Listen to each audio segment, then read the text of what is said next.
আমি ডাক্তার হাসান আব্দুল্লাহ। আমি এখানে কনসালটেন্ট পদে আছি। আমাদের এখানে আরো 4 জন কনসালটেন্ট আছেন।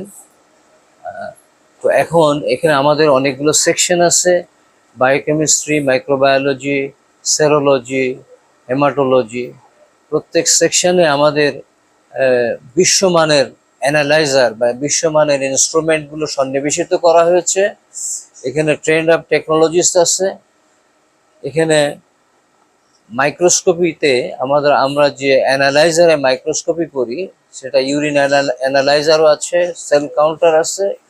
এগুলোকে ম্যানুয়ালি পর্যাপ্ত মাইক্রোস্কোপ থাকার কারণে এবং ট্রেন্ড আপ টেকনোলজিস্ট থাকার কারণে তারা আমরা সবাই মিলে প্রত্যেকটা স্যাম্পলের চেকিং এবং রিচেকিংটা ভালো মতো হয়। এখানে মাইক্রোবায়োলজি সেকশনে আমাদের এখানে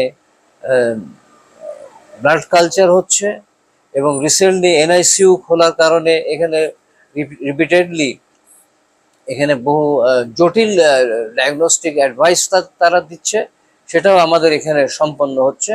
এবং রিসেন্টলি এটা 24 ঘন্টায় ল্যাবটা চালু রাখা হয়েছে। এই জন্যে যশোরে যতগুলো ল্যাব সার্ভিস দিচ্ছে তার ভিতরে কুইন্স হসপিটালের প্যাথোলজি সেকশনটা অন্যতম। এই জন্য আমি সবাইকে আহ্বান করছি এখানে সার্ভিস নেওয়ার জন্য। ধন্যবাদ।